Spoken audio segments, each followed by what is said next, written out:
सत्संग धर्म कायम हो जाता है। और धर्म के 4 सनातन लक्षण सत्य, शौच, पवित्रता, तप और दया, ये चारों भीतर स्थापित हो जाते हैं। यद्यपि ये धार निर्गुण और निराकार है, लेकिन जहाँ पर वो कृपा उतरती है स्पष्ट रूप से चारों लक्षण वहाँ पर उतर जाते हैं। तो तुलसीदास जी ने तो लिखने का प्रयास किया, तो नहीं लिख पाए। किष्किंधा कांड में एक लाइन है, यह गुण साधन ते नहीं होई, तुम्हारी कृपा पावे कोई कोई।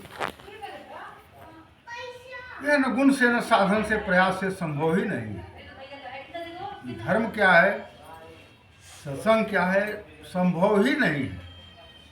तो तुम्हारी कृपा किसी किसी पर उसकी ईश्वर की हो गई, गुरु की कृपा हो गई, तो सो जानब सत्संग प्रभाव, वही जानेगा कि सत्संग का प्रभाव क्या है।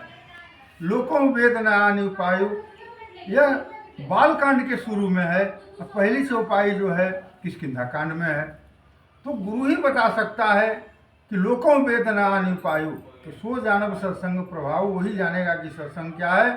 संपूर्ण संसार और संपूर्ण संसार के ग्रंथ उस सत्संग का मिलने का उपाय भी नहीं बता सकते। अब सवाल यहाँ फिर उठता है कि जब सब ग्रंथ, सब संसार उपाय भी नहीं बता सकता है कि सत्संग कैसे मिलेगा, तो आखिर सवाल उठता है कि वो है क्या और देगा कौन, कौन दे सकता है।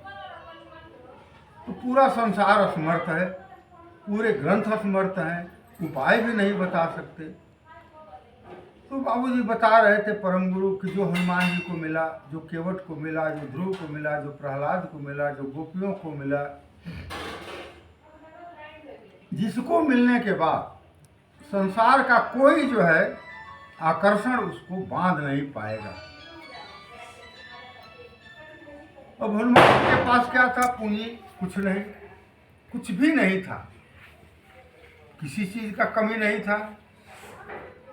रावण के पास कोई ऐसी संपदा नहीं थी, वैभव नहीं था, ऐश्वर्य नहीं था, बंद कर दो,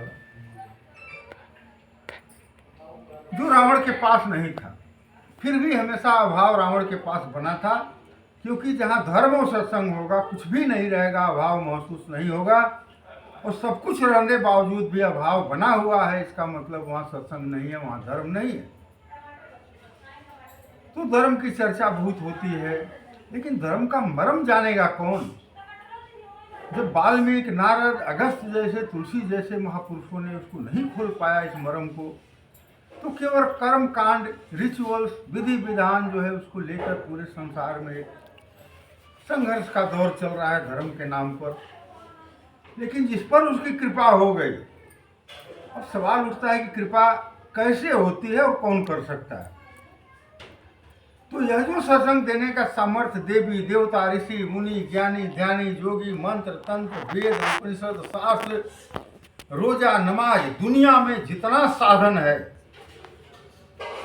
जितना भी विधि विधान, ईश्वर का मार्ग, मंदिर, मस्जिद, सब यह सत्संग और धर्म को स्पर्श भी नहीं कर सकता। जितना संसार का साधन है, यम, नियम, आसन, प्राणायाम, प्रत्याहार, धारणा, ध्यान, समाधि, जितना शास्त्र मत है